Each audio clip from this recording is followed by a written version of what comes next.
This podcast is brought to you by Floatwear. Floatwear has the best volleyball gear around. Whether you're in club season right now, you're anxiously awaiting the summer like I am, get out there, get your reps in. Floatwear has some of the best volleyball gear around. And I have great news. You can get 10% off your order at floatwear.com using the promo code FloatLewis2 at checkout for 10% off your order. Thank you to Floatwear.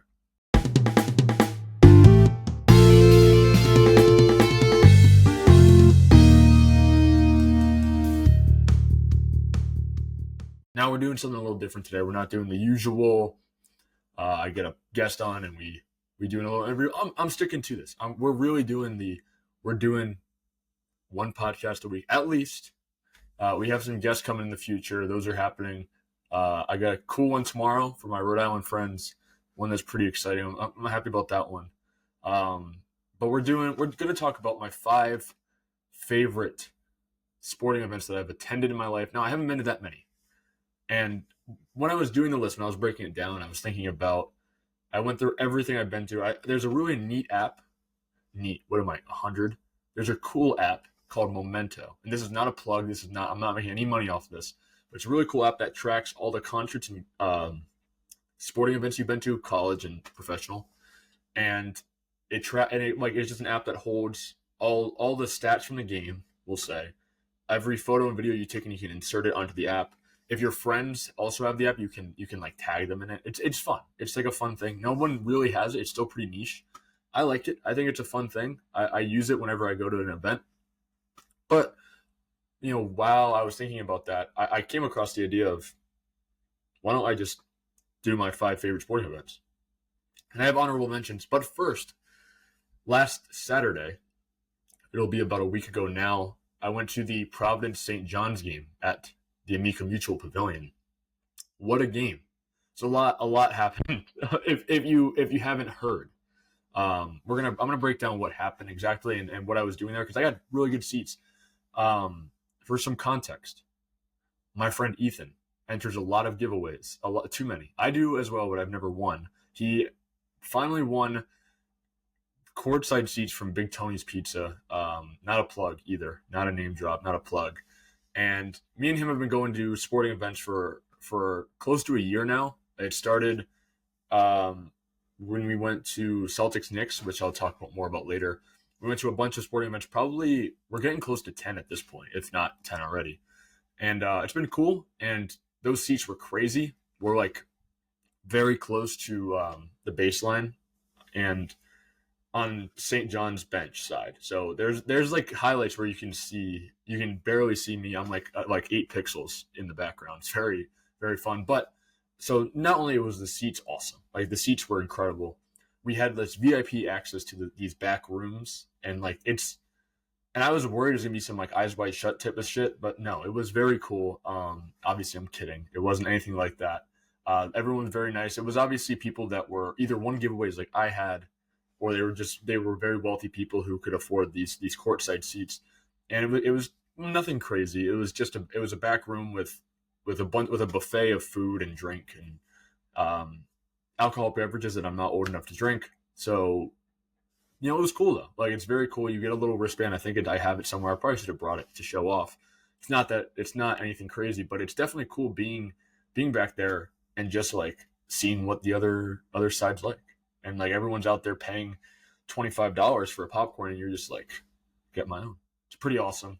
The game's also notable for a lot of reasons.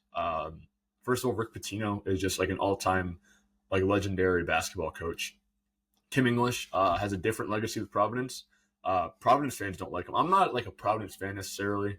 I don't really have a team for college sports. I don't know. It's just like it's a constant rotation of players. It's like, how do you even get attached if most of these guys are out within 2 years? They're just transferring. They're going to the transfer portal, and they're going to your arch rival. That must suck.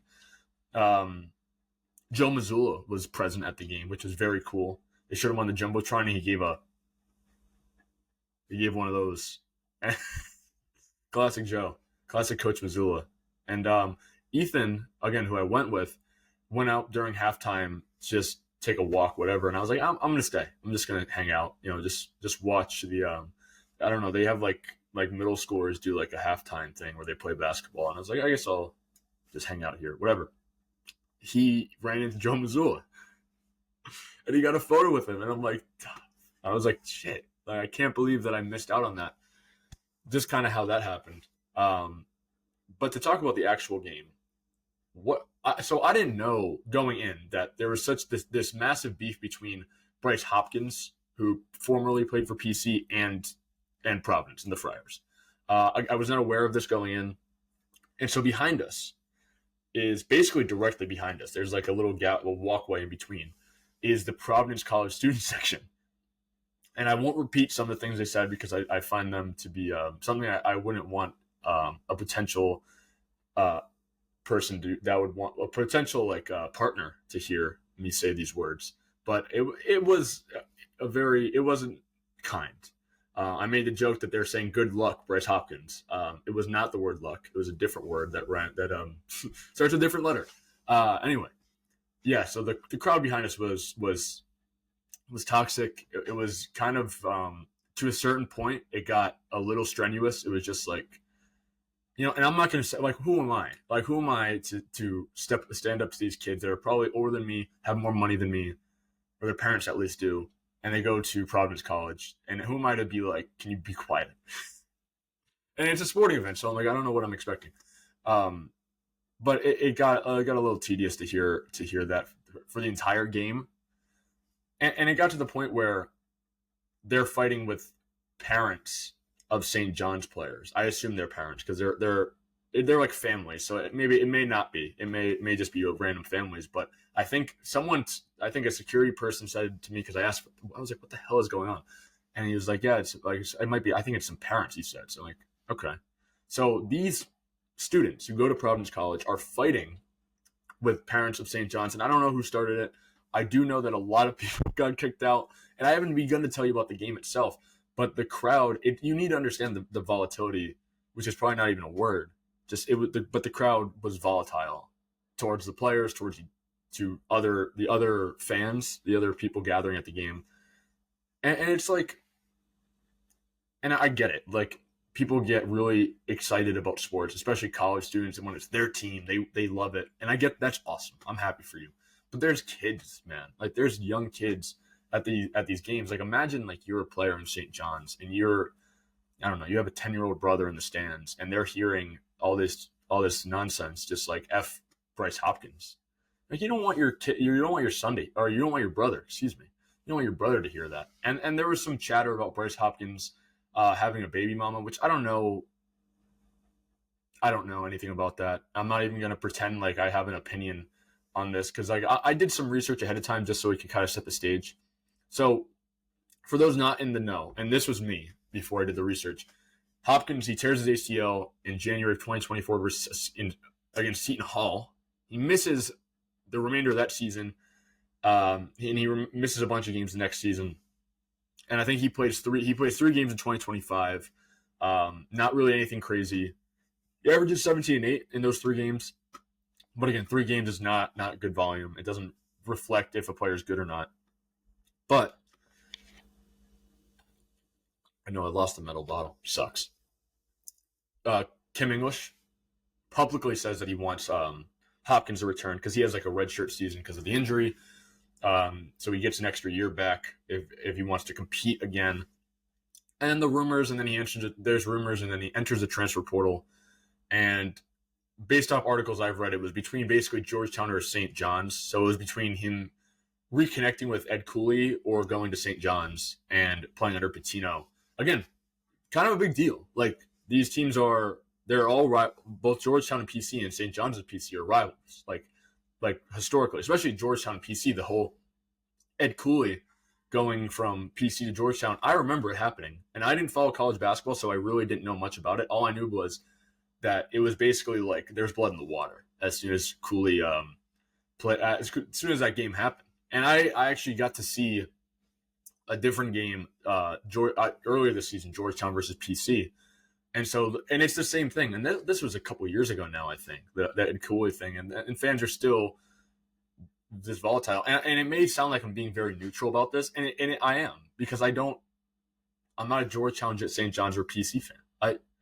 I'm viewing it as a spectator.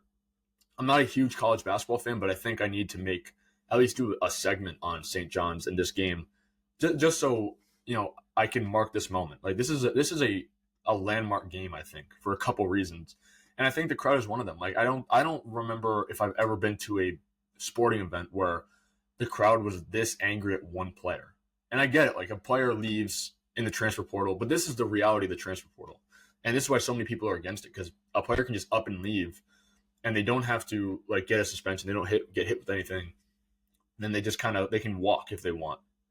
And so the problem is that college sports is kind of becoming like professional in that way, where it's not the exact same, but like if any team that wants you, like any school that wants you, and you kind of have that mutual thing, you can just go. And there's not like a necessarily like a salary cap. Like it's not like the NBA where you can't just have LeBron, Giannis, John Morant, and all these guys just throwing names out. Luka and Jokic and Kawhi and all these guys join one team because there's a cap in players, like, you know what I mean? But now I guess the flip side of that is that players can be more widespread. And we've seen it this year in like college football with Indiana, how there's more parity in the college football circuit more than ever because Alabama and teams like that can't just kind of stack their team. So there's a lot to unpack. I think it's going to be a little bit of time till we fully understand it and everything that's going to happen with it. We're kind of watching it real time.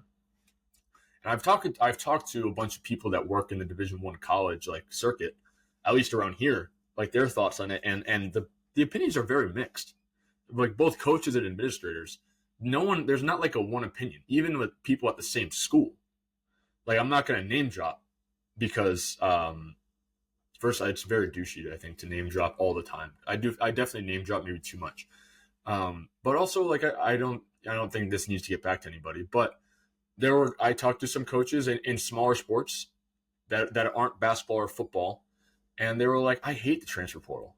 It does not benefit my team at all. Our team is pretty good already, so we're going to be fine.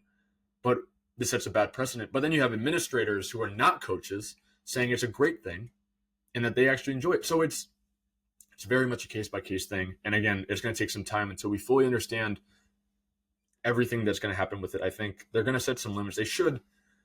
I don't think you should be able to like move teams year by year. Like imagine you worked at a job and the second stuff kind of got bad and like you kind of had like an extra workload, we'll say, you immediately hop ship to a competing firm. So like what precedent does that set for like, really digging deep and being resilient, right? Like anyway, to get to the point, this game was really fun until probably the last like 6 minutes. Again, it's a very competitive game. It's very grabby. PC's offense looks a little fluttery, like they don't look awesome in the first half, especially like the first part of the first half, where I think St. John's goes up by double digits really fast, and it's like I kind of blinked and I missed a lot of it. I feel like I don't know the exact numbers, but it just felt like there was a time they were up like 15-4, and it was just like, where did that come from? And the game was a lot more competitive than the final score will entail, and the big reason for that, I guess I'll just do this now, is that flagrant foul that caused benches to clear, it caused Rick Pitino to square up, it caused a lot of things, and it caused 6 players. Somebody told me 7.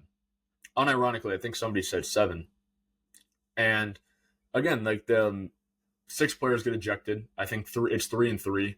One of those is George Powell, who committed the flagrant foul on Bryce Hopkins. It was a fast break. I think Hopkins was probably just going to dunk it. Like just a pretty standard dunk, not like a windmill, just a normal dunk. And Powell comes out of nowhere and just takes him out.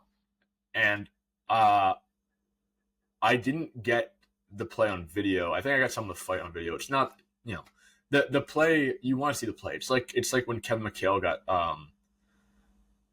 I think it was like Larry Bird. He just got taken out in like the 84 finals or something. Like that 84 finals in the NBA was just like, if you go back and watch some of those fight highlights, they were nasty. And it kind of felt like that in that game a little bit in that way, where it just felt like you never knew when somebody was going to like take a hard foul and just get hit or just like get taken down from beneath it, like his knees go.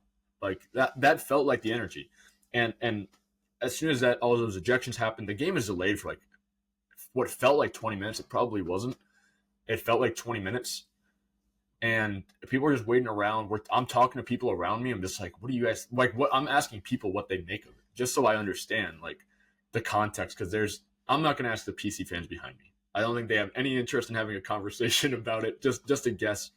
I talked to some security guards that were behind me just to see like what they're thinking. Because it's like, do we have? Because like if you're a security guard genuinely, and you're at this game and you're like standing basically in front of a crowd of half drunken college students that could easily just topple you. What are you thinking? Like, what's your thought? Right. So, it's very interesting to hear everyone's point of view. And there were some other guys ahead of us, a couple guys that also won seats. They were really cool. And so they were a little closer than us. And so they had probably a better angle actually than I did. And it was very cool. There was a guy next to me who was like a statistician or like a scout. He just had like, he's an old guy, had to be in his 70s at least. Just like he had printed stat sheets and box scores and all this. And I obviously make conversation like, so what are you scouting out for a different team? Like trying to get some guys in transport? He's like, no, I'm retired. I should have asked. I should have asked him more questions. I just got so wrapped up in the game that I wasn't even thinking about it. I was more like in awe of where I was because I've never been that close to any like, sporting event really like that. So it was like pretty cool.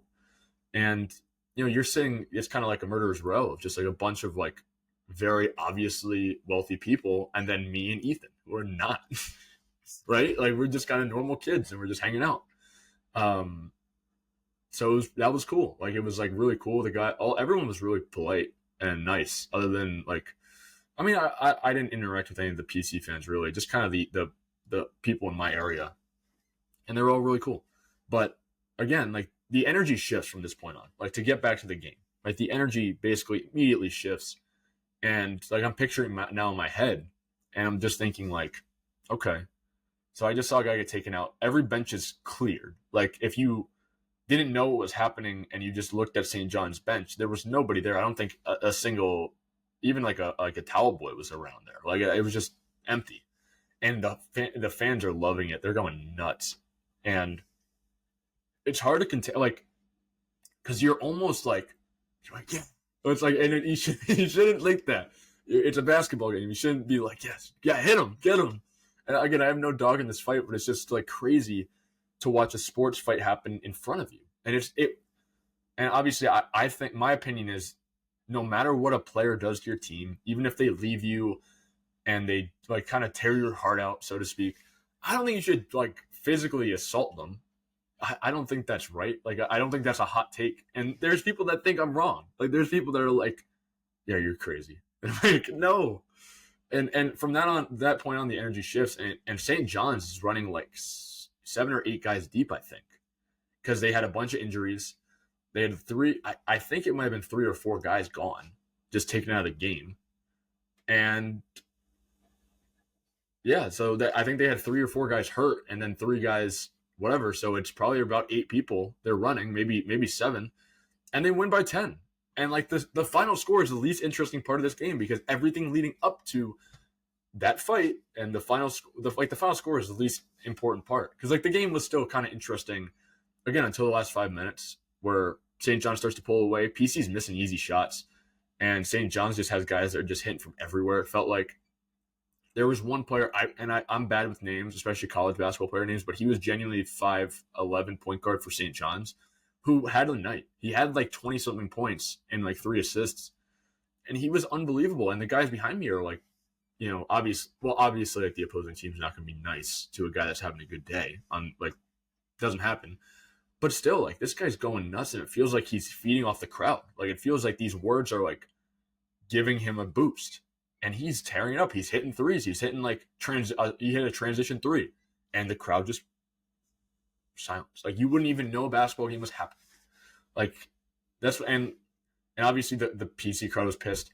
This is my third Providence basketball game, and I've been to probably the three really good teams that they're going to play: the Georgetown, UConn, and now St. John's. And St. John's is genuinely awesome. Like the number one thing I took away as far as just basketball goes is that St. John's top to bottom is just great. Like they're really fun to watch. They're athletic.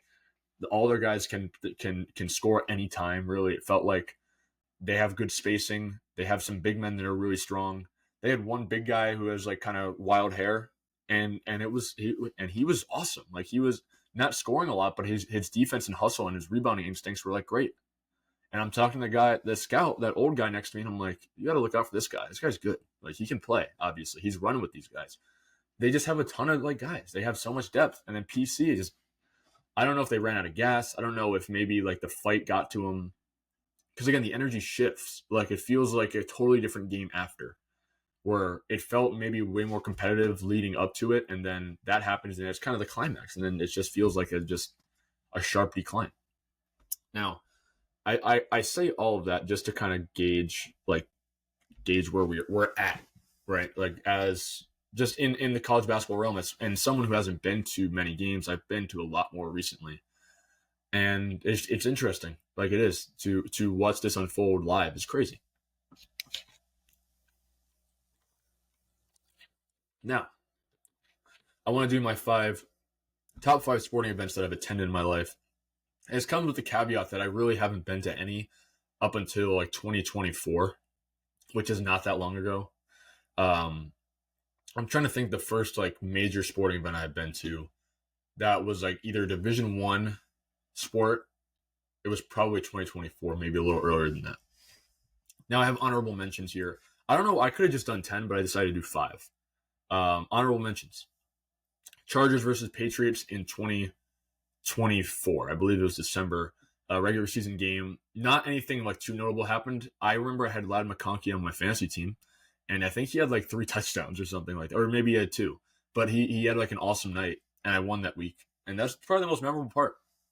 I had really bad seats. I think I was basically outside of the stadium. It might have been better if I just sat on top of the that tower. It might have been a better seat than where I was.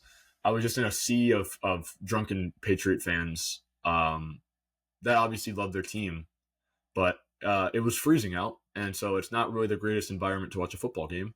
Definitely a fun time. Can't complain. Gillette's awesome. Gillette's really cool.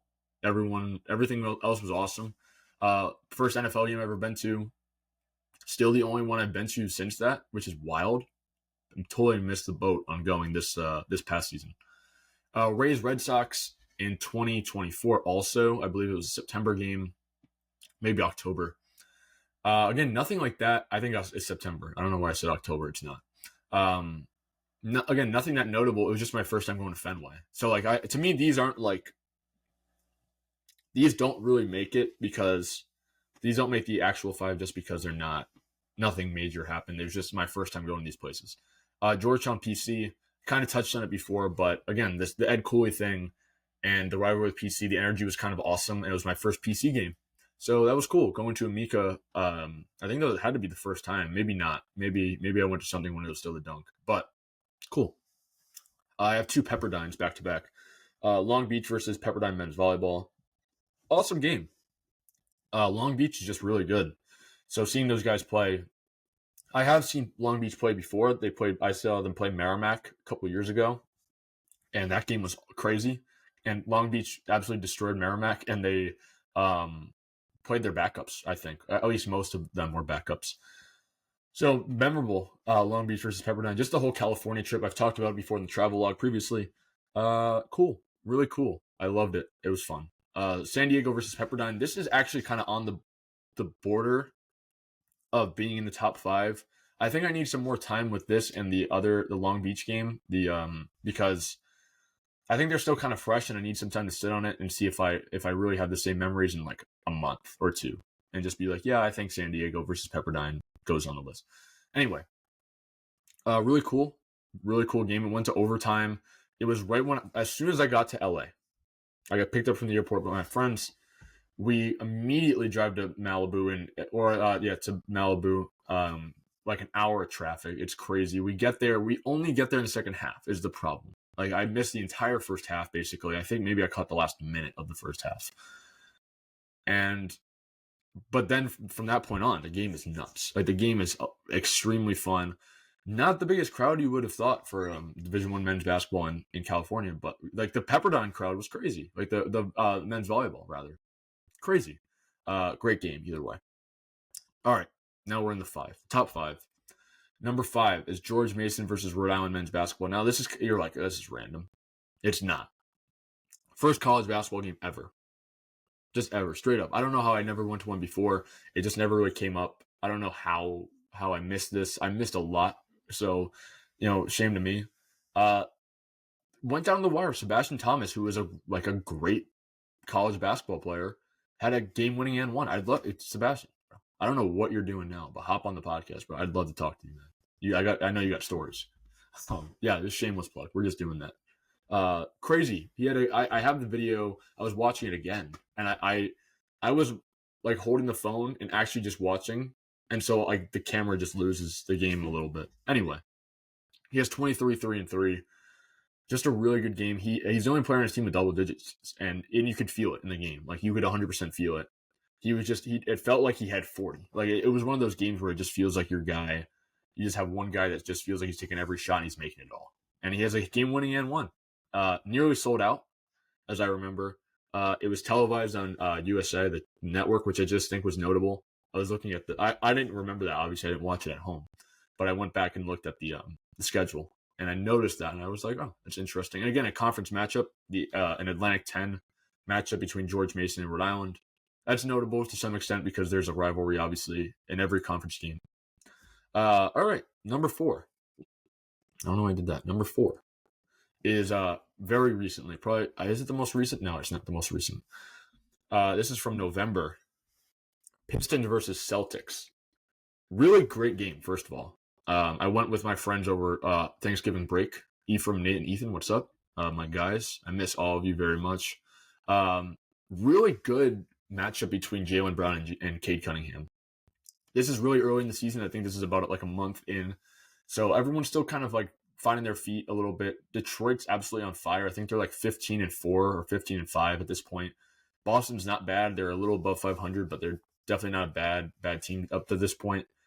And Cunningham has 42-8-5. And again, it's a kind of parrot myself at what I just said about the Sebastian Thomas. It felt like he had 60. It felt like he didn't miss. And that's not hyperbole. Like if you go back and watch the tape, and I didn't rewatch it, but I watched some of the highlights I had, and I just had a ton of Cade Cunningham highlights just incidentally. Like I wasn't looking out for him, and I didn't really even notice that he had as many points as he did until kind of the end. And he got to a point where I think he had like 25, or he had something like 20-something points in the first half. And I'm like, this guy's unreal. And I think I want to think about this hard before I really say it. But I think this is the best in-game performance I've ever seen from an NBA player, which doesn't say a lot because I've only been to a few. But I think this might be the best. Like just it was the energy he was carrying. He was athletic. He was very dynamic. It felt like he could just hit shots from anywhere. He had a little bit of heat check. He had a couple fadeaways that were just like, whoa. Like if anyone else on Detroit shot that, I think they get benched. But Cade is he's that guy. Jaylen Brown had an awesome game, 33, 10, and 5. It's a really good game. Like just a really awesome game. And then we were very close to overtime. Peyton Pritchard ices the game with some free throws. Pistons shoot like a half-court shot, I think, or maybe I think they launch it and it's caught, it's hoisted, but not in time. Could have gone to overtime. NBA Cup game, which is notable. That was a televised game. That might have been on national TV, to be honest with you. Now that I'm thinking about it, that was pretty big. Again, this game was also notable because the Celtics win as pretty major underdogs. Like going to the game, I remember the energy and kind of the thought was like, Detroit's going to win, like easily. They're going to win by 20 probably. They were red hot. They had a really good team top to bottom. And this is obviously not that long ago. This is a couple months ago. But I can really remember walking in and just kind of hearing some chatter. And everyone's just like, yeah, dude, Detroit's good. It's going to be a problem tonight. And you don't hear Boston fans talking about a team like that, right? Like it's always like, yeah, Boston's the best. Everyone else sucks. It didn't feel that way at all. Like it felt like Boston fans were nervous, and I don't remember the last time I've heard that. maybe this past Super Bowl, actually. That was the only really time I can remember that. Yeah, but great game. A lot of fun. Definitely got to go back to at least one more Celtics game this season. It's tough. Just the way schedules shake out. Everyone knows. You guys know how it is. Number 3 is a really unique one. Probably the most unique. Actually, it's not. Number 1 is the most unique. Number 3, though. Army versus UConn football with a twist, at Fenway Park. Now, I was planning on volunteering at this game. Like, my plan was to work the game. I didn't realize how cold it was going to be. It was probably 5 degrees, if that. Like, it was to the point where I wore 3 layers and I still couldn't feel like anything just down. Honestly, I wore boots. I wore whatever, as anything you could say you should have worn that. I wore it. Like, it was there. It was all there. Ridiculous game. And it wasn't so much the game. It was, and again, I was planning on volunteering. And I asked a guy, I had a connection, and I was like, this is kind of last minute, but do you guys need any volunteer? I'd love to work with you guys and maybe do something. And they're like, we're actually all selling volunteers, but you know what? I appreciate you reaching out. Here's 2 tickets. I'm like, oh, it's that easy. Obviously not the intention, but again, like, it proves a point that I like to make a lot. And it's just like, just networking is everything. It just is. And people say that all the time, but if you just are genuine and you're just yourself and you put yourself out there, good things are just gonna happen. They just will. Like, and I sound like a broken record because if you know me, I've probably said this to you 100 times, but it's true. It's unbelievably true. And I wish people would do it more, because stuff like that just happens, and that just fell into my lap essentially. And I didn't even ask for that, but it just kind of happened. Now, the game, I don't know if I could tell you one play that happened. Not because it wasn't enjoyable. Pretty sure Army just destroyed them. It was just unbelievably cold.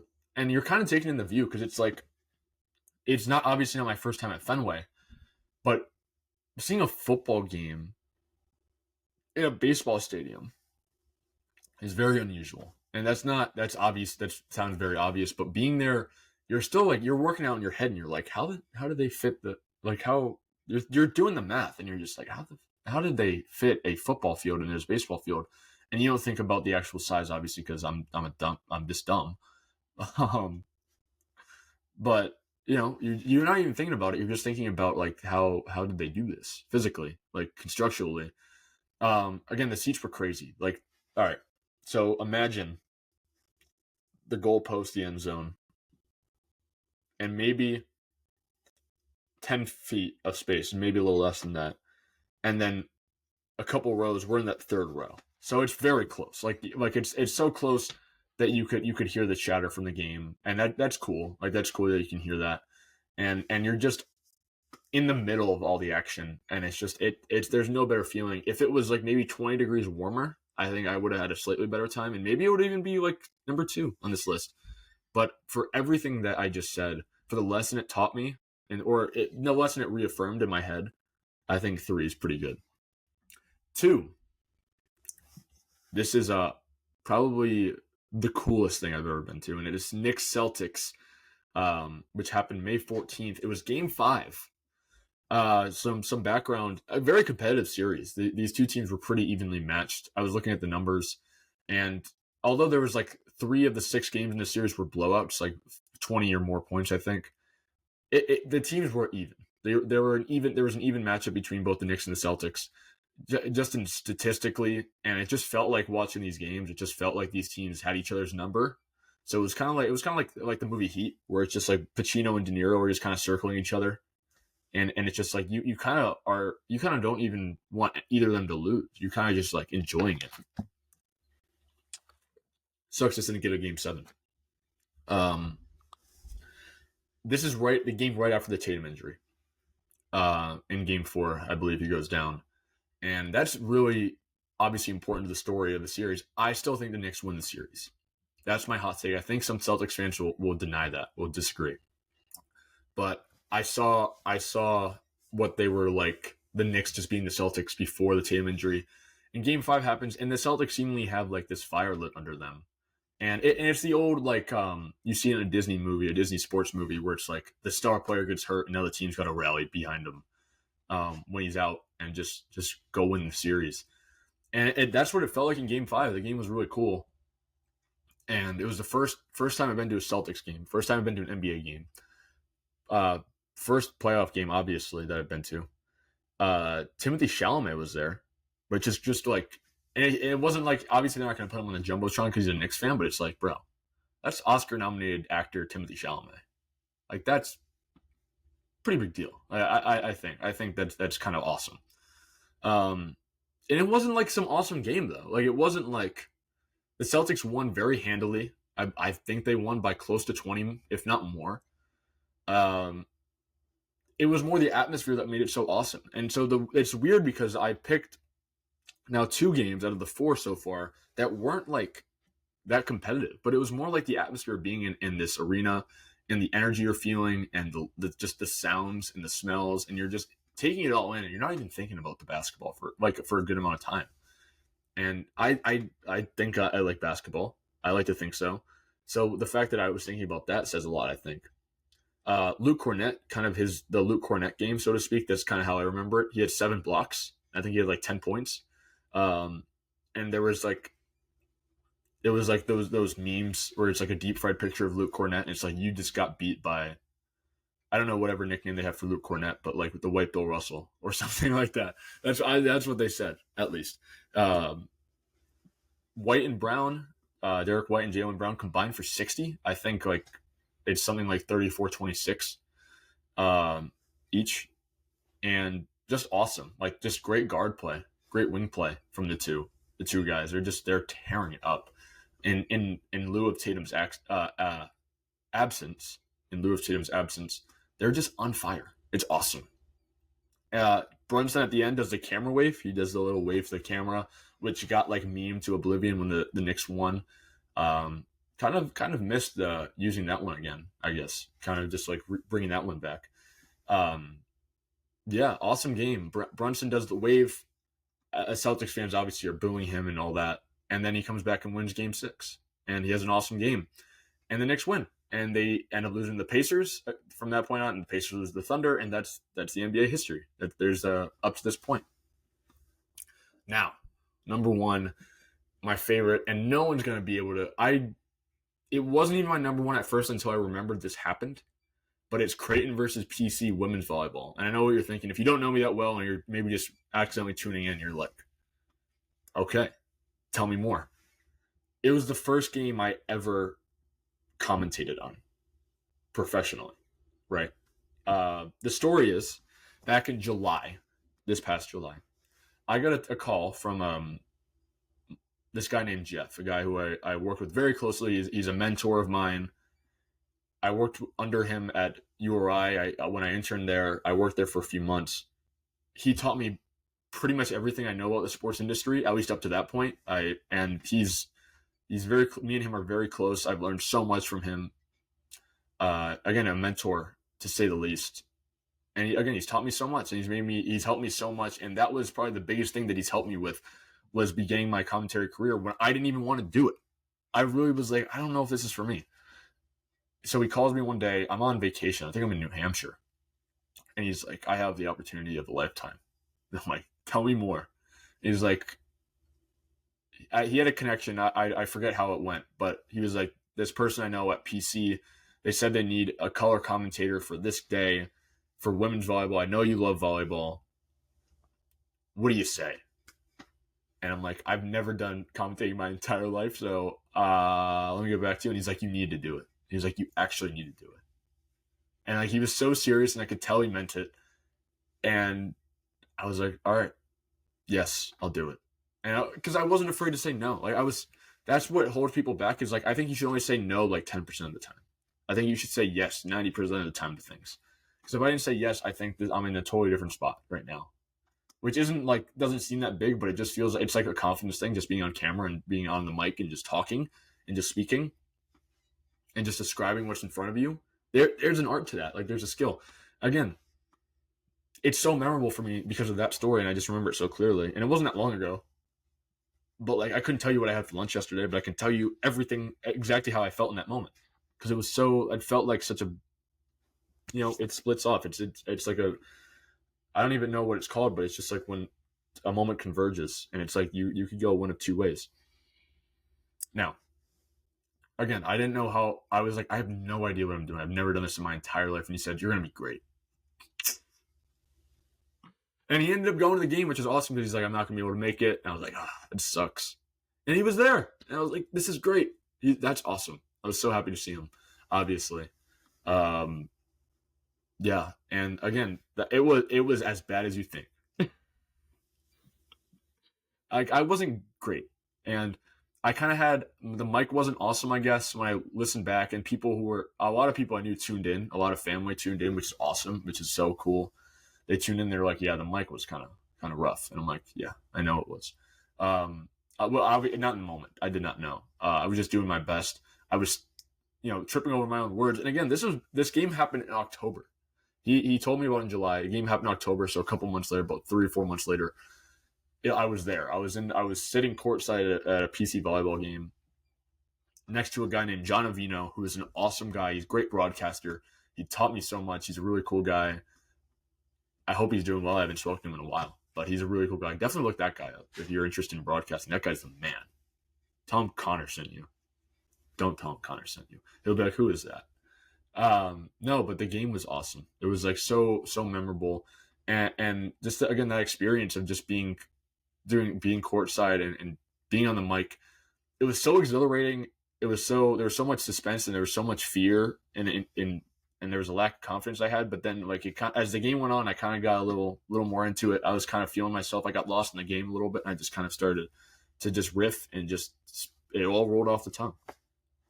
And then and this is unrelated, but again, not that long after that, I get a text from my friend Ephraim's girlfriend, Marissa. Hello, Marissa, if you're watching.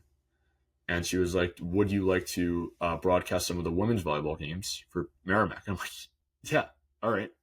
And I now I'm here. And now I'm doing men's volleyball for Merrimack, and hopefully it continues. And we'll see. And if it doesn't continue, then it doesn't matter because it was awesome when it lasted. Again, this game was kind of cool. Ava Martin, who's a Creighton pin, really good. Like you go down the list of her resume, just every accolade you can imagine. I think that was her senior year, so she's not going to play anymore. Ava, hop on the podcast, bro. I got some things to ask you. She had 16-3, obviously like a joke, unless somebody knows her, and we'll make that happen. But again, she had 16 kills, 3 assists. I'm still in basketball mode. It was a sweep. Creighton swept them. It was a pink out night, which was very cool. That was pretty memorable too. That the Providence was wearing pink jerseys, which is always a nice thing to see. Support breast cancer awareness. Creighton was elite. Like Creighton is, I think they were nationally ranked. I don't know how their season ended really, but I'm pretty sure they were ranked. They had a crazy good record. I think they were like single-digit losses. Just an awesome team, and that's kind of my experience so far. Like, and there's more that's going to happen, and who knows? Maybe I'll be at the Olympics one day, and I'll be telling you about this in 2028, and I'll do another one of these where I'm breaking it down, and I'm just like, yeah, the Olympics were great, and this is my new 5. It's a totally new set of them, and maybe I'll just do 10. Yeah. So this is where we're at, and again, more podcasts coming, more interviews coming, weekly. We're doing it every week, even if it's just me talking to a camera for 40 minutes. It's what it's going to be. It's what's going to happen. Thank you all so much for watching. Thank you all for listening to me talk about basketball, volleyball, and football and baseball. I have been your host, Connor Lewis, signing off.